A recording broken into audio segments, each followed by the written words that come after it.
kalau seandainya kamu sudah bisa dapatkan tangkap si target itu, kamu membisikkan sesuatu. Nah, ada salam dari institusi yang besar di Republik ini. Tapi saya tidak akan munculkan di sini, biar itu materi di penyidikan. Karena pesannya begitu, maka EW bilang, mahal dong harganya, ini kan mainannya melibatkan banyak orang. Naik dong harganya.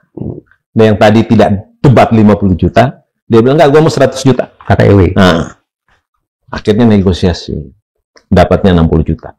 Anak-anak ngambil, masukkan ke mobil, kemudian ditaruh di jok tengah. Jadi yang nyetir itu namanya EWB, kemudian di sampingnya EW, kemudian yang paling belakang itu adalah si RA. Di kursi belakang. Barisan belakang. Ya. Yang mengapit. Nah, yang mengapit dua itu AT sama IRS. Ya. Apa yang dilakukan di dalam mobil terhadap almarhum Ilham Pradipta? Di dalam mobil ya dilakban untuk tidak ngomong, kemudian yang bersangkutan, kalian salah nangkap orang, gitu. Tapi karena ordernya begitu, ya udah, jalan saja. Mereka keluar dari situ, enggak. Masa? Enggak. Bagaimana pengintaian dilakukan terhadap operasi yang dilakukan oleh adik-adik saya itu? Ya. Mereka menjadi yakin bahwa mereka sedang diintai untuk pekerjaan itu adalah ketika keluar dari situ, 3 mobil mengikuti mereka dari belakang. Keluar dari pertokoan itu? Keluar dari pertokoan itu. Kemudian diarahkan ke Kemayoran. 3 mobil? 3 mobil. Nah, ketika mereka sampai di Kemayoran, sudah ada 3 mobil yang tunggu. Itulah mobil yang mengikuti sejak dari pertokoan? 3 mobil yang tunggu, itu mobil Fortuner. Lain lagi? Lain lagi. Di pertokoan itu, Lotte tadi namanya. Kan sudah diperkirakan, di situ ada CCTV, di situ ada banyak orang, karena kan tempat biasa, kan tempat umum. Kenapa para penculik ini tetap mau menjemput paksa di tempat yang seterbuka itu? Bro, jangan bayangkan bahwa orang-orang seperti mereka menghitung resiko serigit yang kita pikirkan. Termasuk ada CCTV atau tidak. Dan dalam benak mereka tidak ada persekongkolan untuk kemudian menghilangkan nyawa dan segala macam. Hanya sekedar, ya tangkap ya selesai.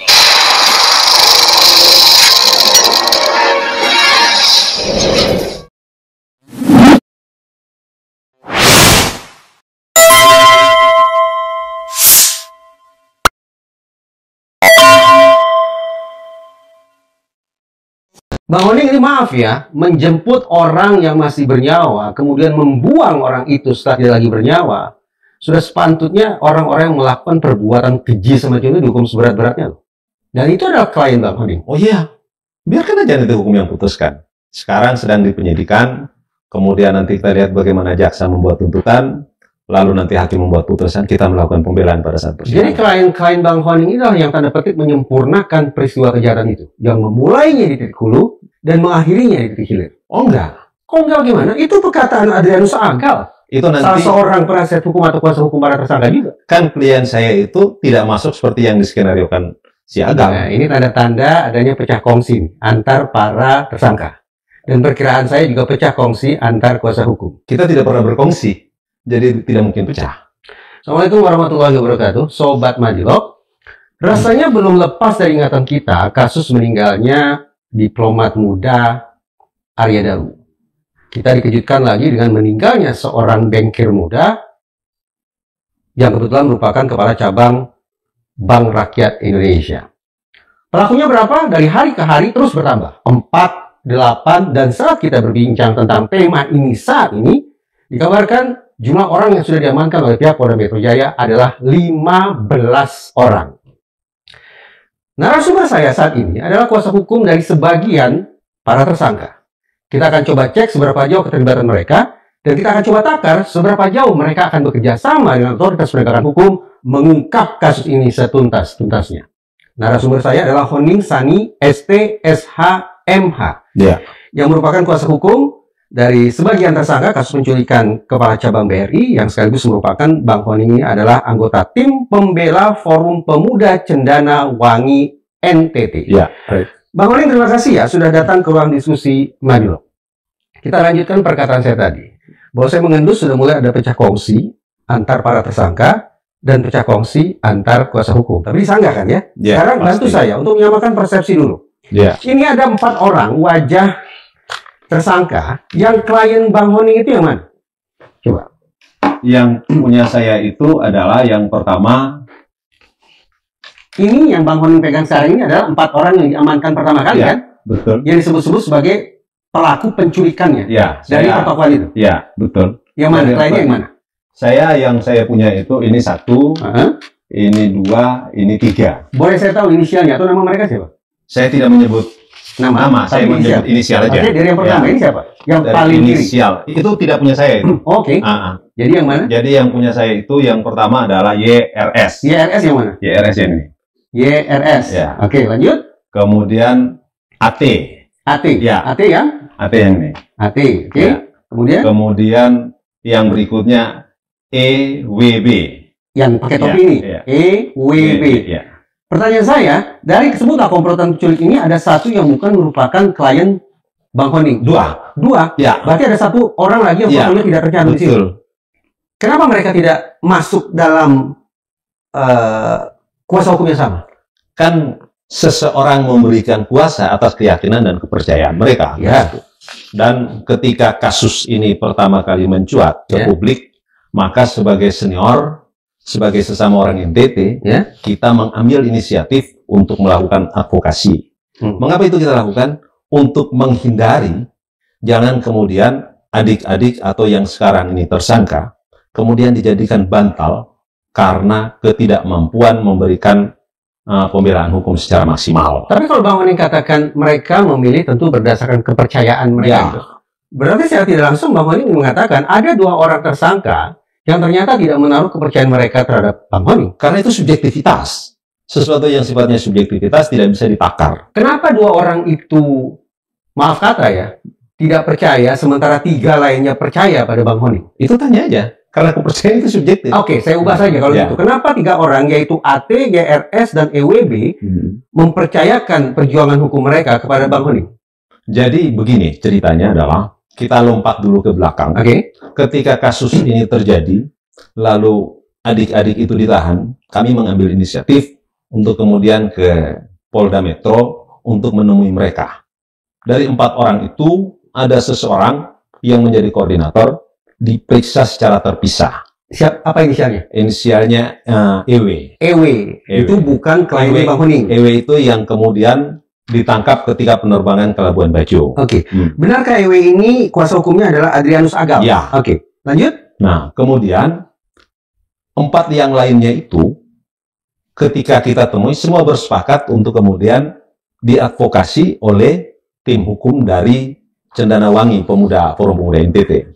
Dalam perkembangannya, ketika pertemuan itu selesai, kemudian yang inisialnya itu RA, yang juga masih kekerabatan dengan EW, memilih untuk mengambil penasihat hukumnya sendiri. Apakah Adrianus Agal itu dari Cendanawangi? Untuk pembelaan ini tidak. Dia tidak. Kita Cendanawangi adalah yang sampai dengan tadi kita ada 28 orang, saya 1 di antara itu. Kalau Bang Honing menyebut berinisiatif berulang kali tadi dikatakan berinisiatif, sebetulnya waktu itu Bang Honing berinisiatif untuk menjadi kuasa hukum mereka semua atau memang sejak awal hanya mengincar 3 orang tersangka saja? Bukan 3 orang, karena sesama dari 5 itu 3 dari NTT, kemudian 2 adalah adik-adik dari Ambon, tapi mereka keseharian itu bersama-sama. Ambon itu maksudnya Provinsi Maluku? Ya, betul. Maka kita berharap bagaimana yang bisa kita lakukan. Apakah tawaran kita diterima atau tidak? Bagi kita tidak soal. Kalau tidak diterima, maka kita akan memberikan advokasi seminimal mungkin. Karena tidak jadi kuasa hukum, tidak bisa melakukan pendampingan. Ternyata, ketika kita ke Polda dan teman-teman penyidik memberikan kesempatan untuk itu, dan mereka bertiga bersedia. Sebelumnya itu 4 yang kami temui sebagai abang mereka di perantauan, mereka setuju. Tapi sesudah pertemuan itu lalu RA itu memilih untuk jalan sendiri. Dan bagi saya dan bagi teman-teman yang terbiasa dengan pendampingan di pengadilan atau di penyidikan, itu hal yang biasa. Jadi saya tidak bisa juga kemudian serta-merta saya yang memperkenalkan dan membuat banyak teman-teman masuk kok, belakangan kemudian kamu memilih jalan sendiri. Tidak jadi soal. Tetapi dengan kondisi hari ini, maka saya dan 27 teman-teman yang bergabung di Cendanawangi itu punya tanggung jawab untuk kemudian 3 klien kami mendapatkan hukum yang seadil-adilnya terkait dengan tindakan pidana yang mereka lakukan, penjemputan paksa yang kemudian publik menyatakan sebagai penculikan. Di forum Pemuda Cendanawangi itu saya bayangkan banyak advokat dari NTT kan ya? Betul. Lalu kenapa seorang Honing Sani yang kemudian terpilih untuk menjadi kuasa hukum bagi para tersangka ini? Ini inisiatif. Karena apa? Karena tidak mungkin kita mengharapkan bayaran. Justru teman-teman yang bergabung di situ, pertama pro bono tentu saja, juga kemudian tanggung renteng. Karena pekerjaan-pekerjaan ini kan konsolidasi, menyusun berkas, ada biaya, dan kita bersepakat untuk kemudian melakukan itu secara bersama-sama. Kapan sebetulnya Bang Honing terhubung ke mereka ini? Dengan cara apa bisa terhubung itu? Kita bergabung dalam organisasi Forum Pemuda NTT, dan ketika pertama kali kita mengambil inisiatif untuk ketemu dengan para tersangka, kita tidak juga kemudian berpikir bahwa mereka belum punya pengacara. Tapi setelah kita sampai di sana, mereka sangat welcome dan mereka bilang, oh kami terima kasih. Dan waktu itu mereka memang belum punya pengacara? Belum punya. Nah, kalau seandainya tidak diambil inisiatif, apakah mereka tidak punya pengacara? Punya tentu saja. Disediakan negara? Disediakan negara, karena hukumannya di atas 5 tahun. Ya. Nah, jadi Oke, pro bono. Ya. Bang Honing belum kenal mereka sebelumnya? Iya, belum. Sama sekali belum kenal. Lantas, coba, daripada ini kita tenggelam dalam berita yang simpang siur, klien-kliennya Bang Honing ini apa sesungguhnya yang mereka lakukan? Kalau menurut Adrianus Agal, yang merupakan kuasa hukum 2 tersangka lainnya, saya juga klarifikasi, Agal itu cuma memegang satu saja. Memegang satu saja. Yaitu si EW. RA dipegang oleh yang lain lagi. Yang lainnya lagi. Tidakkah dalam konteks strategi hukum ini justru rentan untuk saling baku cakar, baku bunuh di ruang sidang nanti? Idealnya memang harus, karena tindakan yang dilakukan secara bersama-sama, kemudian hampir tidak ada yang berbeda ketika di hadapan penyidik. Harusnya yang idealnya adalah dalam satu payung. Tapi kembali lagi, karena yang namanya kuasa itu diberikan oleh yang bersangkutan, dan ketika mungkin pertimbangan saya dapat, kenapa kamu kemudian memilih jalan sendiri? Oh, itu saya mau kuasanya saya, keluarga saya, dan lebih banyak karena kekerabatan 2 orang ini kemudian memilih jalannya sendiri gitu. Kita kembali ke pokok pertanyaan tadi. Berarti sebutlah ini sebelum ada kuasa hukum EW, RA, kemudian 3 tersangka lain yang merupakan klien Bang Honing, AT, GRS, EWB. Mereka ini apa yang mereka lakukan? Jadi begini, kejadian itu tanggal 20, tanggal 19 Agustus, sehari sebelum kejadian, EW sebagai orang yang mengkomunikasikan dengan 4 yang lain tadi itu, mengajak pertemuan di salah satu kafe di Kramat Jati. Tapi mereka berlima sesungguhnya sudah saling kenal? Saling kenal. Mereka saling kenal. Baik. Teman lama ini? Teman kerja. Sebagai? Ya, teman kerja. Kan sebagian besar saudara saya, adik-adik saya itu kan pekerjaan serabutan. Misalnya sebagai apa itu?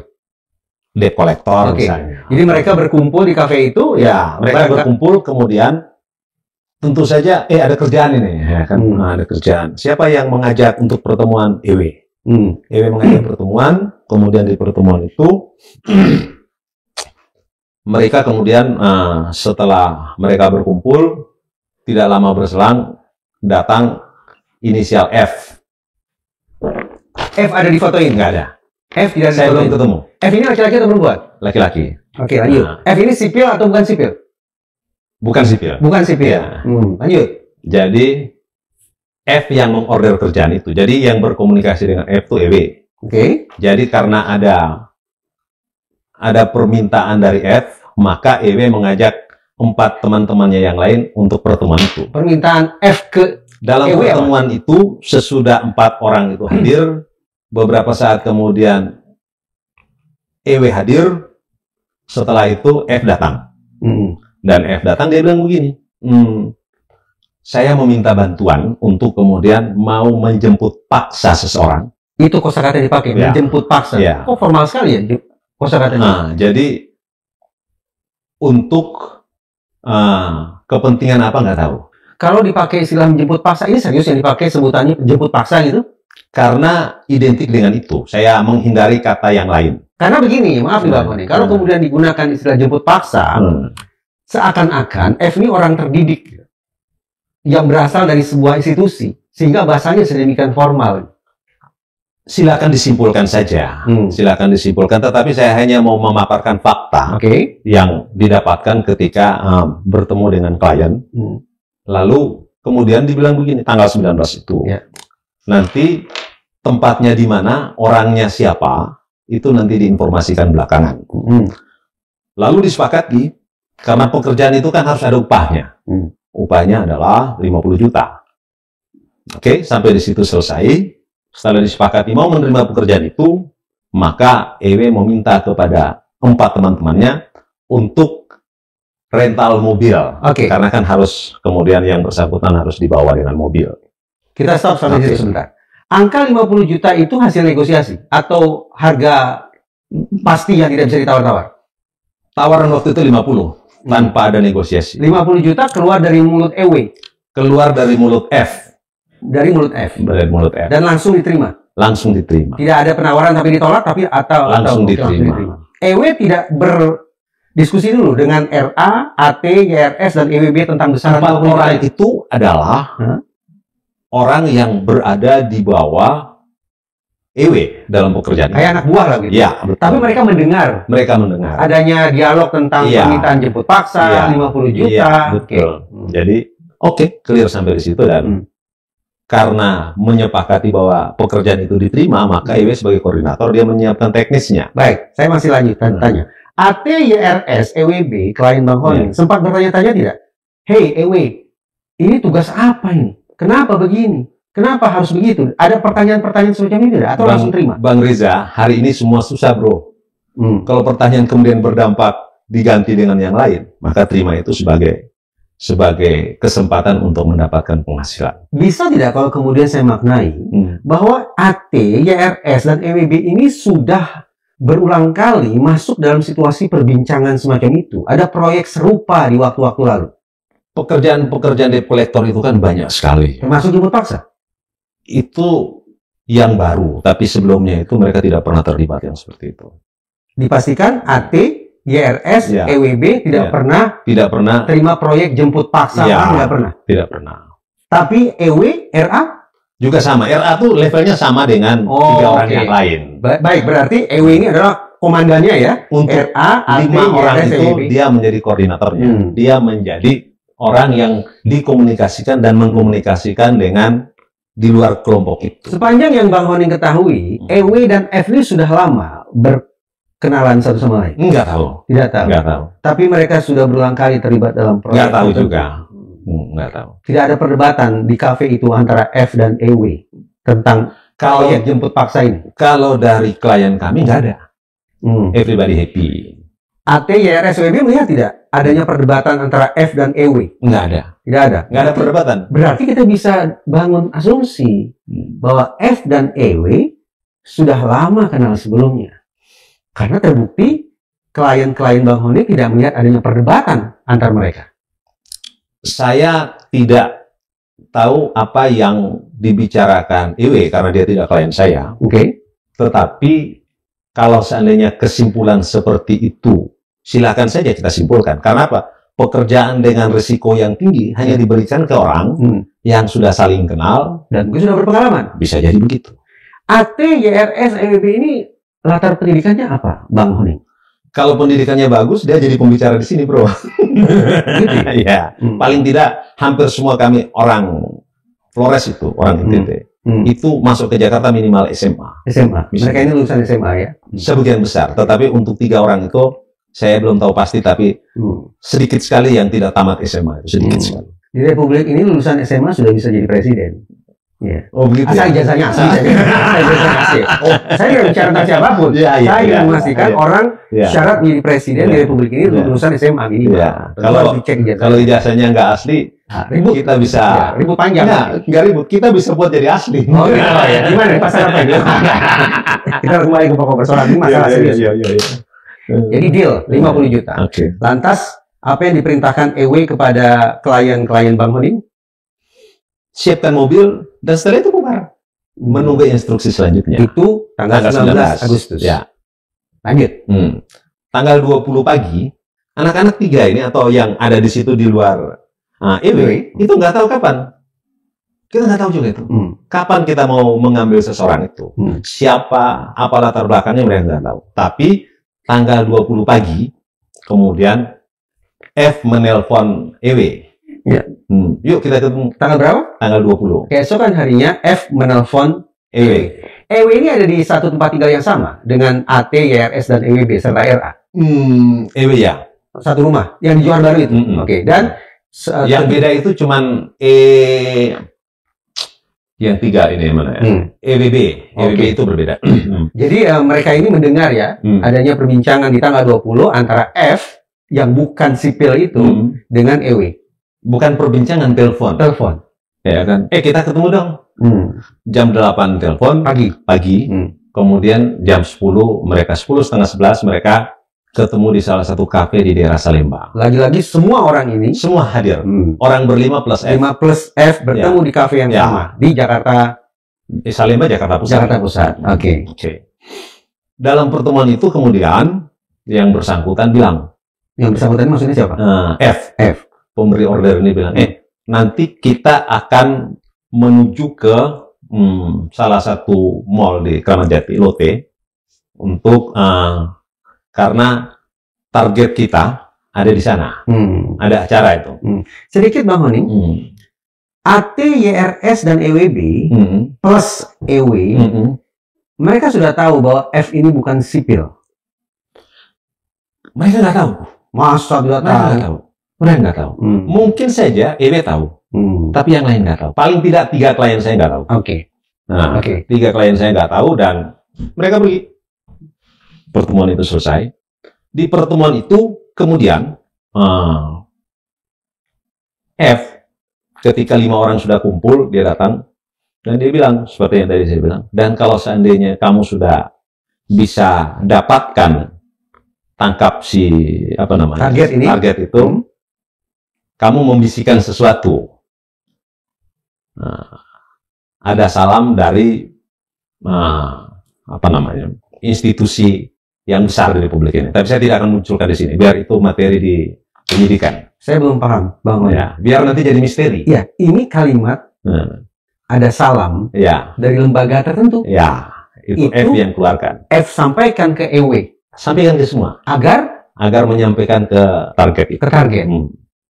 Soal lembaga apa nanti penyidikan. Kenapa harus ada salam seperti itu? Biar nanti F yang jelaskan. Nanti dikonfrontir pada saat persidangan. Nah, wahai target, kamu dapat salam dari lembaga ini. Tolong sampaikan. Ya, begitu.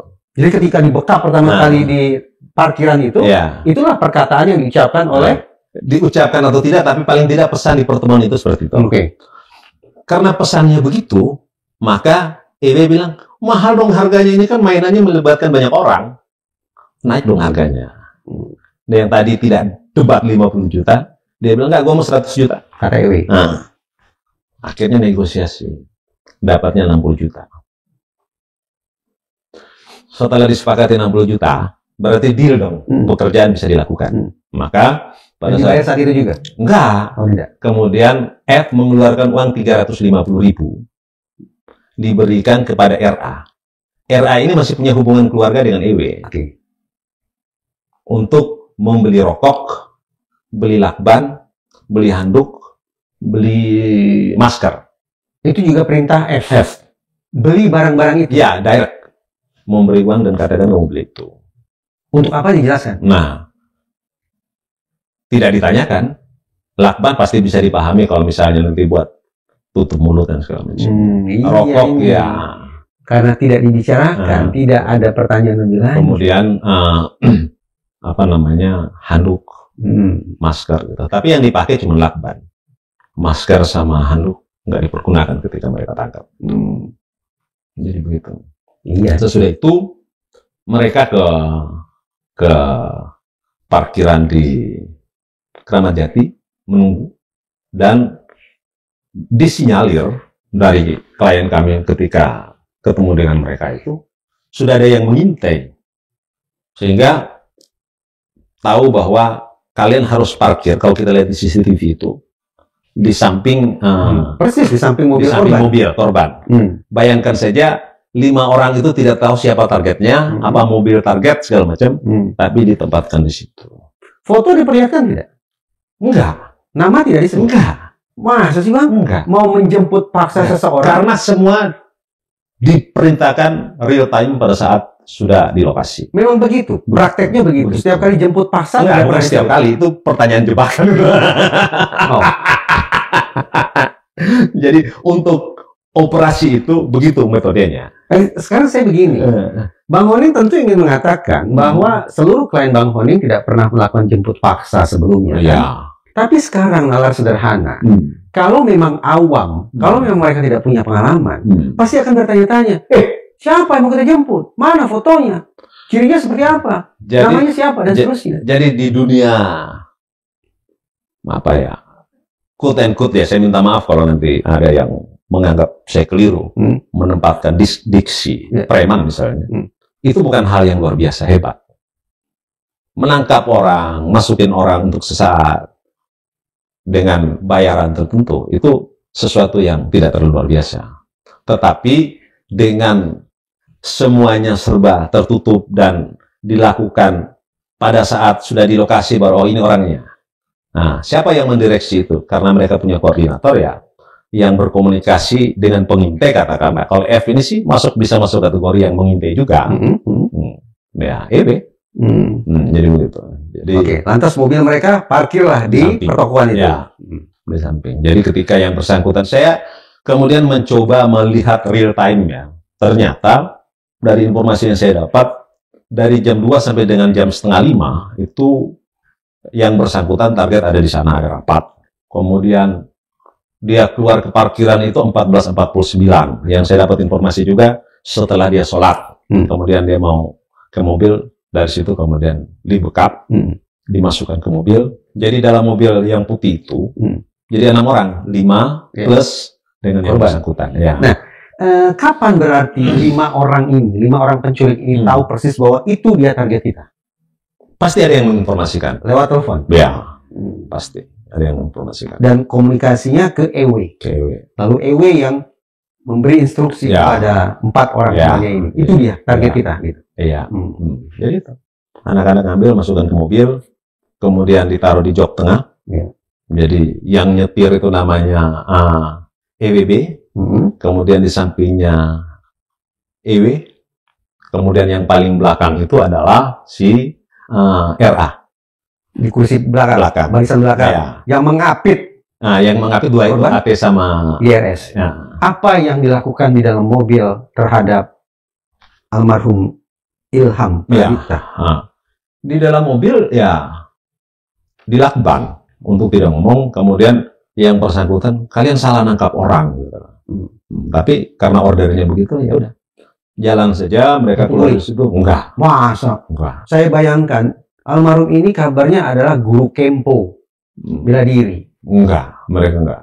Jadi setelah itu cuman dibekap aja supaya dia tidak bergerak. Nah, lalu diarahkan untuk menuju ke Kemayoran. Kemayoran di lapangan terbang itu yang di situ sudah agak malam karena dari situ sekitar jam 5 keluar dari situ. Sampai di sana diikuti. Nah, tadi kan kita masih samar-samar itu. Bagaimana pengintaian dilakukan terhadap operasi yang dilakukan oleh adik-adik saya itu. Nah, mereka menjadi yakin bahwa mereka sedang diintai untuk pekerjaan itu adalah ketika keluar dari situ, 3 mobil mengikuti mereka dari belakang. Keluar dari pertokoan itu? Keluar dari pertokoan itu. Kemudian diarahkan ke Kemayoran. 3 mobil? 3 mobil.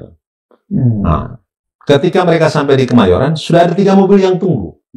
Itulah mobil yang mengikuti sejak dari pertokoan. 3 mobil yang tunggu, itu mobil Fortuner. Lain lagi? Lain lagi. Bukan mobil yang... Lain lagi. Oke. Nah, sudah tunggu. Jadi, arahnya dari Lotte ke Kemayoran, itu juga tidak didesain dari kemarin atau pada saat pertemuan pagi. Ketika korban sudah ada di atas mobil, kemudian diarahkan kita ke Kemayoran. Jadi saya bayangkan di dalam mobil komunikasi intens ya, antara EW dan pihak-pihak lain. Ya, saya tidak menyebut ini ya. Meskipun kalau kita lihat dari frekuensi komunikasi, kita bisa menebak-nebak siapa yang menelpon. Tapi biarkan saja nanti di persidangan. Oke, lanjut. Di Kemayoran. Kemudian sampai di Kemayoran, turun. Nah, katanya kita serahkan ke yang lain. Turun, kemudian dia turun. Nah, karena dia bergerak, lakbannya turun dan dia teriak juga. Turun dari mulut? Turun dari mulut. Berarti ditutup semua? Cuman mulutnya aja. Mata tidak ditutup? Hidung tidak ditutup pasti ya? Kemudian pada saat itulah, karena tangannya bergerak, tidak ada pengikat. Lalu di dekat-dekat situ ada, ketika keluar dari mobil, Ewe lihat ada ada tali pendek rafia, rafia yang ada di dekat mobil itu kemudian diikat dan berpindah tangan. Selesai tugas mereka. Lalu mereka pulang. Sebentar, di Kemayoran, berapa orang yang ditemui oleh para penculik ini? Mereka nggak kenal. Apa ini mereka? Mereka nggak, karena semua pakai pakai penutup muka. Jadi mereka nggak kenal. Jadi semua orang yang ditemui di Kemayoran yang menerima penyerahan korban itu semua memakai penutup muka. Mereka tidak kenal sama sekali. Jadi setelah taruh ya pergi. Tugasnya sudah selesai, diambil seperti kita pindahkan barang aja. Nah, setelah itu 5 orang pulang dan dalam perjalanan sama F diarahkan untuk ke Rawamangun RCC. Lapangan. Cempaka Putih. Cempaka Putih. Sampai di situ, mereka F sampai di situ, dan di situ F menyerahkan uang 40 juta. Dari 60. Kesepakatan 40 juta. Karena 40 juta itulah, maka masing-masing adik-adik ini dapat 88 juta. Nah, soal sesudah itu selesai, mereka pulang ke Johar Baru dan yang satunya lagi ke galian sana di bukan Cawang itu yang ke arah Kalimalang. Begitu. Bubar di situ. Bubar di situ. Misi selesai. Tidak ada komunikasi. Tidak ada komunikasi. Nggak ada komunikasi. Kalau gitu saya mau tanya dulu.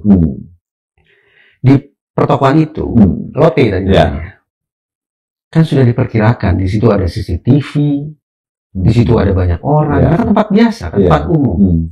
Kenapa para penculik ini tetap mau menjemput paksa di tempat yang seterbuka itu?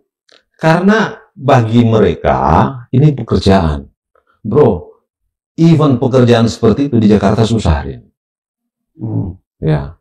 Dan bro jangan bayangkan bahwa orang-orang seperti mereka menghitung resiko serigit yang kita pikirkan. Termasuk ada CCTV atau tidak. Dan dalam benak mereka tidak ada persekongkolan untuk kemudian menghilangkan nyawa dan segala macam. Hanya sekedar ya tangkap ya selesai. Namun karena kita berbincang disaksikan jutaan manusia, kita harus samakan persepsi kita bahwa ini bukan perbuatan yang terbenarkan. Enggak. Saya atas nama 3 klien saya, atas nama masyarakat Forum Pemuda NTT, turut merasa berduka cita, menyesal, juga marah dengan apa yang dilakukan adik-adik. Ya, kita jujur kita ikut merasakan sedih lah. Orang 37 tahun, kepala cabang, kemudian punya keluarga, pasti kalau dia punya anak-anaknya masih kecil, mati sia-sia gitu. Ya, kita tidak membenarkan mereka lakukan ini. Tetapi karena ini deliknya pidana dan mereka harus tahu bahwa hukuman yang akan mereka dapatkan adalah setimpal dengan perbuatan mereka. Kalau kita tidak melakukan pembelaan, kita khawatir kemudian beban yang ditimpahkan mereka melampaui apa yang mereka lakukan secara pidana. Jadi itu sih pada posisi itu. Tapi kalau bilang marah-marah, kecewa-kecewa, nggak suka ya. Tapi ya itu harus kita terima fakta. Misi selesai, masing-masing pulang. Sebagian besar ke Johar Baru. Ya. Nah, Adrianus Agal, sebagaimana yang saya simak di pemberitaan, kemudian menerima telepon lagi. Si EW ini menerima telepon lagi. Supaya kalimat saya tidak mengundang keliru tafsir, Adrianus Agal adalah kuasa hukum EW. Ya. Kata Adrianus Agal, EW menerima telepon lagi dari F. Betul. Pertama, jemput EW itu bukan klien saya, jadi saya nggak bisa mengkonfirmasi itu. Tetapi yang saya pastikan adalah sampai tadi di Polda itu semalam. Kenapa kami ke Polda lagi? Karena semalam si EW pingin kami menjadi kuasa hukumnya. EW ingin Bang Honi dan kawan-kawan dan 27 orang lainnya menjadi kuasa hukum. Mengganti Adrianus Agal? Tidak mengganti. Karena sampai sekarang Adrianus Agal itu belum pernah ketemu EW. Dan dia kuasa hukumnya kan? Dan sampai sekarang EW tidak pernah tanda tangan surat kuasa atas nama Adrianus Agal. Jadi sampai tadi keluarga. Sampai tadi malam, sampai tadi pagi pun EW ini belum pernah ketemu dengan Adrianus Agal. Belum pernah. Lalu Adrianus Agal bisa bikin cerita yang kemudian disampaikan ke publik itu dari mana? Sesama pengacara, ada kode etik untuk tidak mengkomentari pekerjaan sejawat yang lain. Sebenarnya, saya bingung. Bang Honing seingat saya malah belum bicara kan di media kan? Ini baru kali pertama Bang Honing bicara. Adrianus Agal, advokat, sudah banyak bicara di media. Tapi Bang Honing katakan barusan, Adrianus Agal belum pernah bertemu dengan orang-orang ini. Sekali lagi, jadi dari mana Adrianus Agal bisa bikin cerita sedemikian rupa? Kalau itu tanya Adrianus Agalnya. Masa tanya ke gua? Begitu. Adrianus Agal ini pengacara disediakan negara? Enggak. Mereka satu kampung. Di Flores, Agal, kemudian si RA, kemudian EW itu datang dari satu komunitas, satu kampung. Bang Honing tahu dari mana bahwa Adrianus Agal belum pernah bertemu? Kan saya baru tadi di Polda. Ya tentu Bang Honing akan bertanya kan, lantas. Saya nggak nanya. Karena itu profesi saya dengan Agal itu sama. Saya punya kode etik untuk tidak mengkomentari pekerjaan dari teman sejawat. Oke, kalau begitu, segala narasi yang disampaikan oleh Adrianus Agal kepada media, itu bisa dikonfirmasi tidak? Bisa dong. Pertama, ketika menyatakan mewakili EW dan 4 TSK yang lain. Ternyata tidak, karena 3 TSK punya kami. Ternyata tidak. Yang satunya lagi bukan dia juga. Oke, lanjut. Kemudian sampai dengan tadi kita sudah siapkan draft. Karena permintaan si EW semalam untuk menjadi kuasa hukumnya, kita sudah siapkan. Tetapi ketika sudah sampai mau tanda tangan, dan ini bisa dikonfirmasi. Tidakkah situasi ini merugikan kerja Bang Honing? Enggak juga. Karena sudah kadung terkonstruksi kronologi sebagaimana yang diutarakan oleh Adrianus Agal. Kan persepsi publik itu tidak kemudian serta-merta itu menjadi dasar untuk putusan terhadap mereka diambil. Enggak ada itu. Enggak ada. Bagi saya sih yang penting adalah apa yang ditertulis di BAP pada saat penyidikan, kemudian menjadi bahan untuk kemudian JPU melakukan tuntutan dan hakim akan memutus itu. Terus terang saya agak pusing nih, Bang Honing. Saya jadi agak pusing. Jadi saya mau pakai asumsi yang mana ini? Setelah mereka kembali ke rumah Johar Baru, tidak benar ada telepon lagi dari F kepada EW untuk menjemput target yang sudah meninggal dunia. Hubungan antara F dan EW pasca bubar dari RCC itu udah gak ada yang tahu karena sudah tidak bersama dengan adik-adik itu. Oh, karena EW ini ke kampung? Enggak, jadi ke Kalimalang? Enggak, EW itu seperti yang diceritakan, mereka tidak pernah lagi dihubungi EW untuk aktivitas apapun pasca selesai dari RCC. Ya. Apakah EW masih berhubungan dengan F atau berhubungan dengan yang lain? Klien saya nggak tahu. Tapi bukankah, tolong saya dikoreksi, bukankah kemudian mereka ini yang sudah jemput paksa itu kembali untuk mengambil target yang kemudian sudah tidak bernyawa. Nggak ada. Mereka tidak ada urusan dengan itu. Ya. Bang Honi bisa simak loh di media itu loh. Enggak, media itu kan karena informasi yang muncul dari seseorang yang menyatakan dirinya menjadi penasihat hukum dari EW. Itu kan konstruksinya. Tetapi tentang kronologis kasus dan peran masing-masing, saya tetap bertahan dengan apa yang diceritakan 3 orang itu, plus 4 sebenarnya. Karena di pengacara yang RA tadi, meskipun mereka jalan sendiri, tapi tetap koordinasi. Dan itu similar. Jadi sama aja. Nah, tapi kan menjadi naif, seseorang menceritakan itu, padahal dia belum pernah ketemu. Iyalah, menjadi naif, basis pembuktiannya itu juga dia belum pernah berkomunikasi langsung dengan seseorang yang dinyatakan sebagai prinsipalnya. Itu kan problem. Tapi saya fokus ke 3 klien saya itu. Saya harus berulang kali menggunakan kata pembukanya jadi. Jadi 3 orang ini tidak pernah lagi bertemu dengan target. Nggak pernah lagi. Dengan almarhum tidak pernah. Nggak pernah lagi. Lantas yang maaf kata ini menggeletakkan tubuh almarhum begitu saja di daerah Bekasi itu siapa? Enggak, itu nggak tahu. Bukan klien Bang Honi. Bukan saya, bukan klien kami. Bukan. Jadi begini, kalau kita mau di luar urusan apa namanya pembelaan itu, kalau kita mau mengkonstruksi kasus ini kan sebetulnya ada apa namanya yang mengambil bagian aktor intelektualnya. Kemudian dari aktor intelektualnya kemudian turun yang berikutnya. Kita menyebutnya sebagai klaster ya. Klaster pertama kategori itu. Yang kedua adalah pengintai. Klaster 1 adalah apa yang disebut sebagai aktor intelektual. Aktor intelektual. Oke, lanjut. Yang kedua pengintai yang menghubungkan bla bla bla bla. Kemudian yang ketiga yang menjemput paksa itu. Inilah klien-kliennya Bang Honi. Ya. Yang keempat yang mengeksekusi. Mengeksekusi di sini dalam pengertian? Yang mengeksekusi yang kemudian menyebabkan kematian. Oke. Karena sesudah di Kemayoran itu kan klien saya sudah tidak ambil bagian dalam proses itu. Dan seluruh klien Bang Honi tidak tahu siapa saja yang ada di klaster 4 ini. Tidak tahu. Yaitu eksekutor itu. Tidak tahu. Tidak tahu. Nah, mungkin pada kesempatan ini ada pentingnya juga Madilog ya untuk kemudian secara serius menemukan klaster eksekutor itu. Ini yang disebut-sebut sebagai otak aktor intelektual, benarkah? Itu biar polisi, karena saya tidak berinteraksi dengan mereka. Karena sudah ketemu mereka? Enggak dong, kan bukan klien, jadi tidak mungkin ketemu. Saya hanya bertemu, kami hanya punya tanggung jawab untuk 3 klien itu.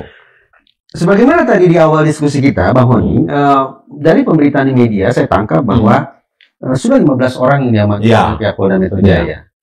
Ini kan kita bisa lihat nih hanya ada 8 foto plus 2 orang lagi yang tidak ada fotonya, jadi total ada 10. 5 orang ini siapa ya? Nggak tahu. Adakah kemungkinan 5 orang ini eksekutor? Nggak tahu juga. Biar polisi aja. Nanti penyidik nanti yang memunculkan. Karena setelah kejadian diketahui bahwa F itu ternyata aparat, maka ada juga. Tapi kan sistem peradilan di lembaga militer itu kan berbeda. Militer? Ya. Berarti F ini militer? Ya. Tentara gitu? Ya. Dari matra apa? Ya nanti di ini aja. Oke. Kita tunggu pengumuman resminya ya. Jadi begitu. Nah, kenapa militer? Karena adik-adik saya itu diperiksa, dimintain keterangan oleh Denpom. Sebagai saksi. Oleh Polda oleh Denpom juga. Ya, Denpom mereka sebagai saksi, kemudian kalau Polda mereka sebagai tersangka. Diperiksa oleh Denpom di mana? Tetap di Polda. ruang tahanan Polda. Tetap. Jadi begitu. Seputar apa pemeriksaan oleh Denpom?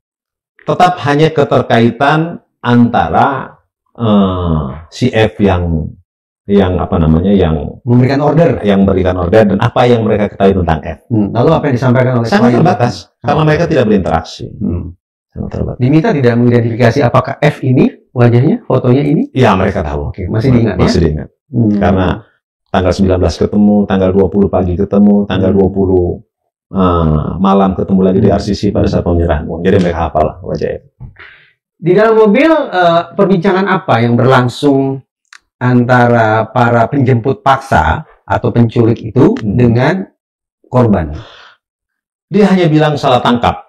Karena ya nggak mungkin, karena dia di belakang, jadi nggak mungkin ada. Jadi begitu. Tapi mata tidak ditutup. Enggak. Berani ya. Maksud saya begini, berani loh klien-klien Bang. Enggak, karena mereka tidak membayangkan bahwa akan berakibat sefatal itu. Mereka nggak membayangkan, mereka kaget juga. Makanya ketika yang lainnya ditangkap di Johar, 3 orang itu, sopir yang ada di Kalimalang si EWB, dia telepon, saya menyerahkan diri. Menyerahkan diri. Kemana? Ya ke polisi. Maksud saya di kantor yang mana? Polda. Menyerahkan diri ke Polda tapi dijemput. Nah, saya di sini tapi jangan di rumah, di jalan aja nanti polisi datang. Nah, karena anak-anak ini kooperatif. Kenapa EWB memilih untuk mengambil sikap seperti itu? Nah, karena dia tidak menyangka bahwa dampaknya seperti itu. Daripada dikejar-kejar segala macam, gue kooperatif. Bahkan mereka 3 yang kita tangani itu, mereka bersedia menjadi justice kolaborator untuk kemudian mengungkap kasus ini secara terang benderang. Yang dikabarkan ditangkap oleh kepolisian di Labuan Bajo itu siapa? Ewe. Ya. Dia kenapa pergi ke Labuan Bajo? Ya pasti melarikan diri. Kenapa harus demikian jauh melarikan dirinya? Pasti komunikasi. Dan saya bisa menduga-duga karena intensitas komunikasi dia dengan F berlangsung terus ya. Bisa jadi direncanakan atau tidak direncanakan, pasti diinformasikan bahwa korban meninggal. Lalu panik nih. Panik.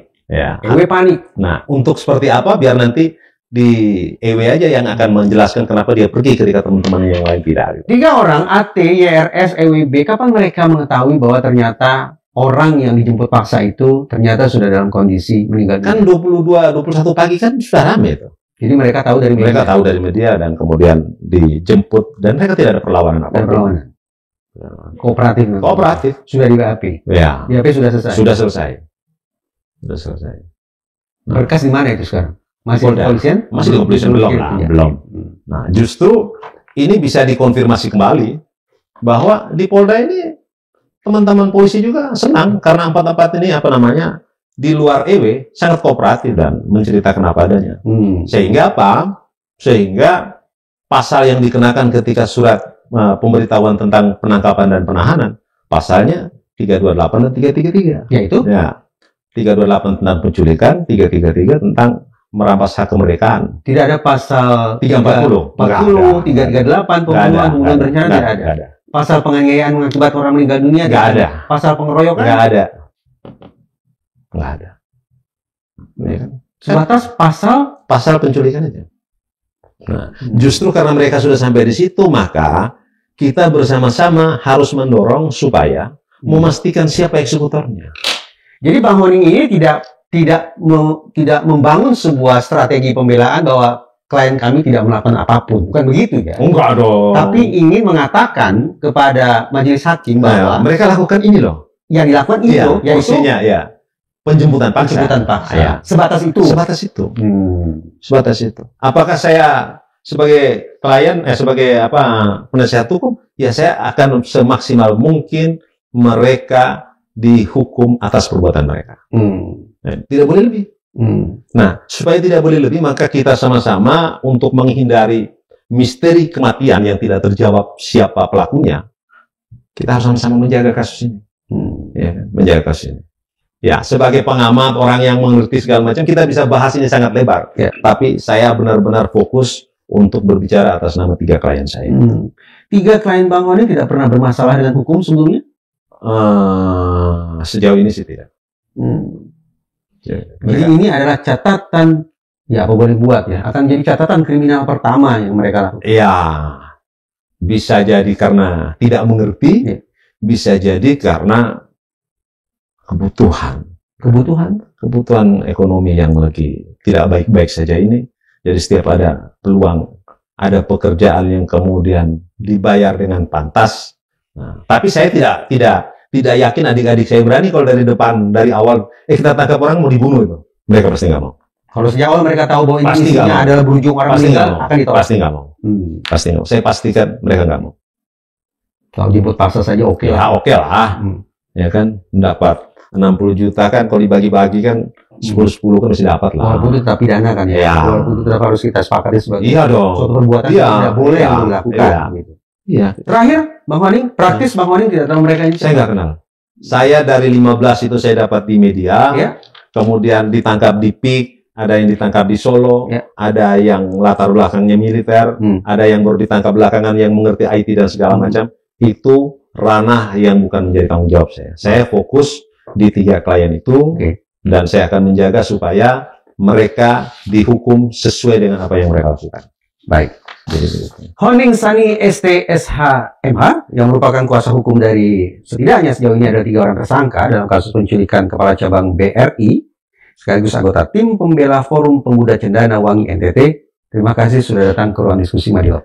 terima kasih banyak, bro. Terima kasih. Yeah.